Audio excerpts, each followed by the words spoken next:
Hello बच्चों, तो शुरू हो जाइए। हम लेकर आ चुके हैं अपने प्यारे से टॉपिक पैराथार्मोन के बारे में। पैराथायराइड ग्रंथि के बारे में आज हम पूरी अच्छे तरीके से जानकारी प्राप्त करेंगे।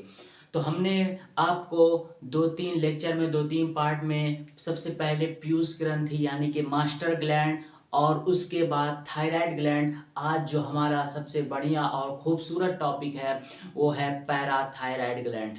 पैराथायराइड ग्लैंड के बारे में हम पूरी अच्छी तरीके से जानकारी लेंगे। इसमें हम जानेंगे कि पैराथायराइड जो ग्लैंड होती है इससे कौन से हार्मोन निकलते हैं, इसका श्रावण कहाँ से होता है, इसका डिस्कवर, इसकी खोज सबसे पहले किसने की, इनसे कौन कौन से हार्मोन निकलते हैं, ये पूरी जानकारी हम जानेंगे आज के इस प्यारे और खूबसूरत से टॉपिक यानी कि वीडियो की शुरुआत। तो आप लोग तैयार हो जाइए कलम कापी लेकर पूरी एनर्जी के साथ, क्योंकि हम लेकर आ चुके हैं पैराथायराइड ग्लैंड। सबसे पहले जो पैराथायराइड ग्लैंड का डिस्कवर हुआ था वो 1882 यानी कि 1882 में रिचर्ड ओवेन ने किया था। मतलब 1882 में सबसे पहले पैराथायराइड ग्लैंड की खोज ओवेन रिचर्ड ने किया था। इसका जो वेट होता है, इसकी जो वजन होती है 2.5 मिलीग्राम होती है। यानी कि लगभग एवरेज जो इसका वेट होता है, इसकी जो वजन होती है वो 2.5 मिलीग्राम होती है। ये संख्या में चार होते हैं। चूंकि मैं यहाँ पे फिगर में मैंने आपको दिखा दे कि संख्या में चार और जोड़ी में दो होते हैं। ये जो आपको पैराथायराइड ग्लैंड देखने को मिल रही, इस तरह से पैराथायराइड ग्लैंड होती है। ये जो होती है संयोजी ऊतक से यानी कि कनेक्टिव टिश्यू से घिरा होता है। मतलब जो हमारी चार पैराथायराइड ग्लैंड थायराइड ग्लैंड में होती है वो संयोजी ऊतक से घिरी होती है। मतलब जो हमारा गला ये हुआ यानी कि श्वासनी, इसमें थायराइड ग्लैंड पाई जाती है। थायराइड ग्लैंड के अंदर यानी थायराइड ग्रंथि के अंदर पैराथायराइड ग्लैंड पाई जाती है। पैराथायराइड ग्लैंड में आपको मैंने यहाँ पे बताया कि ये जो आपको इस तरह से फिगर देखने को स्ट्रक्चर मिल रहा है, इसे थायराइड ग्लैंड बोले। लेकिन इसके अंदर जो आपको लाल टाइप की यानी कि रेड टाइप की जो संरचना देखने को मिल रही है, इसे हम पैराथायराइड ग्लैंड बोलेंगे। इससे कई सारे हार्मोन्स निकलते हैं जो अभी हम इसको पढ़ने के बाद अच्छे तरीके से इससे निकलने वाले हार्मोन की जानकारी पूरी अच्छे तरीके से लेंगे। तो मैंने बताया कि इनकी जो संख्या होती चार होती है। ये अंडाकार होते हैं, मतलब ये गोल टाइप के होते हैं, और इसका जो वेट होता है वो 2.5 मिलीग्राम होता है। और ये संयोजी ऊतक यानी कि कनेक्टिव टिश्यू से राउंडिंग यानी कि घिरे होते हैं।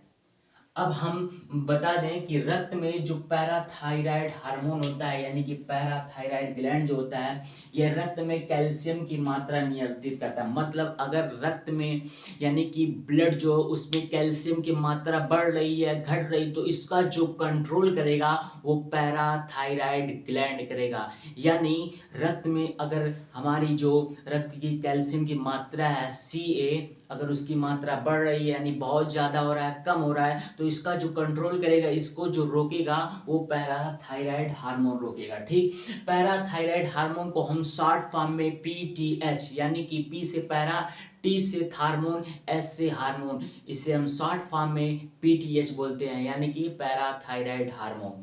पैराथायराइड हार्मोन पैराथायराइड हार्मोन जो होते हैं कैल्शियम के स्तर को बढ़ाता है। यानी कि Ca+2 लिखे या Ca2+, ये मतलब है इसमें कैल्शियम का जो परमाणु क्रमांक 20 होता है, 20 में से 2 जब माइनस करेंगे तो 18, यानी कि 18 जो इलेक्ट्रॉन होते हैं, यानी Ca+2 का जो स्तर होता है, जो लेवल होता है, उसको बढ़ाता है कौन? पैराथायराइड ग्रंथि। ठीक, पैराथायराइड यानी कि PTH वृक्क नलिका में Ca+2 यानी कि कैल्शियम आयन के पुनर्वशोषण यानी कि रीएब्जॉर्वेशन को बढ़ाता है। उसका जो लेवल होता है उसको रीएब्जॉर्वेशन करता है। मतलब जो हमारी किडनी हुई, किडनी के अंदर जो वृक्क नलिका नेफ्रॉन हुई, उसमें जो Ca+2 यानी कैल्शियम आयन की जो सांद्रता होगी यानी जो कैल्शियम आयन होगी उसको रीएब्जॉर्वेशन करता है, यानी कि पुनः अवशोषण का काम करता है पैराथायराइड ग्लैंड।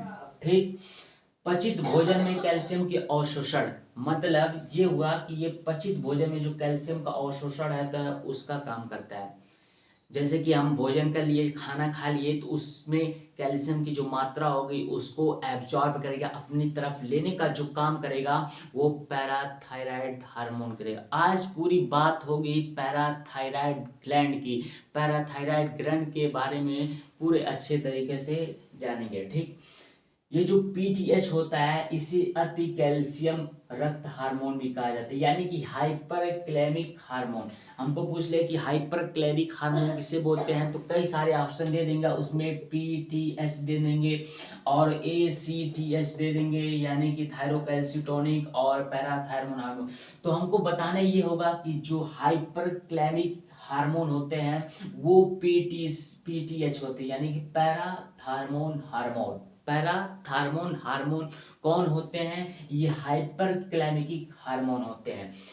पीटीएच जो होता है यानी कि पैराथार्मोन हार्मोन शरीर में रक्त का जो Ca+2 होता है का संतुलन बनाता है, यानी कि जो हमारे बॉडी में जितने सारे Ca+2 हैं, कैल्शियम आयन है, उसका जो संतुलन करता है वो भी क्या करता है, पैराथायराइड ग्लैंड। मतलब पैराथायराइड ग्लैंड जो होता है ये काफ़ी ज़्यादा इम्पॉर्टेंट होता है। अगर ये हमारे बॉडी से हटा दिया जाए, ख़त्म कर दिया जाए, और ये ख़त्म भी हो जाता है जब हमारे अंदर ये ज़्यादा बढ़ने लगता है या इसकी कमी हो जाती है, तो अभी हम आगे पढ़ेंगे, तो इसका यानी बहुत ही ज़्यादा इम्पॉर्टेंट है। कहने का मतलब ये होगा बॉडी के जितने भी सारे ऑर्गन हुए वो काफ़ी ज़्यादा मोस्ट इम्पॉर्टेंट एक दूसरे से कनेक्टेड होते। अगर एक भी डिस्टर्ब हुआ तो हमारी बॉडी का जो संतुलन रहेगा, जो हमारी बॉडी का सिस्टम रहेगा पूरी तरीके से खराब हो जाएगा, हम अच्छे तरीके से काम नहीं कर पाएंगे। ठीक, अब हम आते हैं पैराथायराइड ग्रंथि के हार्मोन, यानी कि जो पीटीएच है पैराथायराइड हार्मोन, इससे कौन कौन से हार्मोन निकलते हैं, ये जो लिखा हुआ है पैराथायराइड ग्रंथि, इससे कौन कौन से हार्मोन निकलते हैं। सबसे पहले इससे दो हार्मोन निकलते हैं, एक पैराथार्मोन निकलता है, दूसरा कैल्सिटोनिक, यानी कि पीटीएच ग्रंथि से दो हार्मोन निकलते हैं, एक पैराथार्मोन और दूसरा कैल्सिटोनिक। पैराथार्मोन को यह कोलिप 1925 में तैयार किया। ठीक, कोलिप एक वैज्ञानिक थे, एक साइंटिस्ट थे जिन्होंने पैराथार्मोन की खोज की, इसीलिए पैराथार्मोन हार्मोन को हम बोलते हैं संतुलन। ठीक, तो इस तरीके से जो पैराथार्मोन हार्मोन हुआ, इसकी जो खोज की थी वो कोलिप ने की थी, और इसीलिए हम इसको कोलिप हार्मोन भी कहते हैं। यानी कि जो हमारा पैराथार्मोन हार्मोन होता है, यानी कि पैराथार्मोन हार्मोन जो होता है इसमें दो पार्ट होते हैं। इसका जो डिस्कवर किया था वो कोलिप ने किया था। ठीक,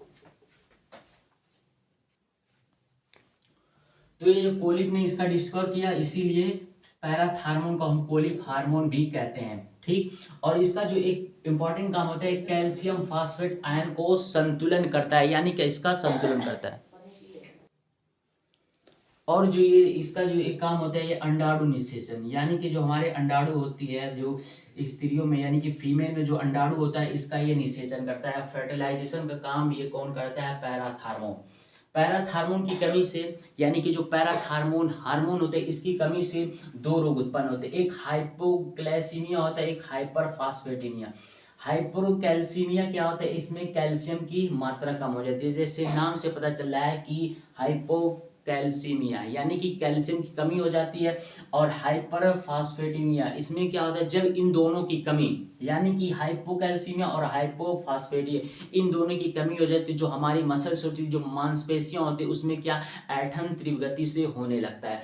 तो इन दोनों की कमी से जो पेशियों में ऐठन होता है इन्हीं दो हार्मोन की कमी से होता है, चूंकि ये दोनों हार्मोन पैराथार्मोन हार्मोन से निकलते हैं। ठीक, और दूसरा जो हार्मोन होता है वो कैल्सिटोनिक होता है। ठीक, इसका जो कंट्रोल करता है, ये कैल्शियम आयन को कंट्रोल करने का काम कौन करता है, वो कैल्सिटोनिक करता है। इसका जो स्राव होता है ये कहाँ से निकलता है, एक पैराथायराइड की पैराफॉलिकुलर कोशिकाओं से। जो पैराथायराइड ग्लैंड होती है उसकी पैराफॉलिकुलर सेल से इसका स्राव होता है कैल्सिटोनिक। और जो पैराथायराइड ग्लैंड होती है ये पेप्टाइड नामक हार्मोन का स्रावण करती है। जो हमारी पैराथायराइड ग्लैंड हुई ये पेप्टाइड नामक हार्मोन का स्राव करती है।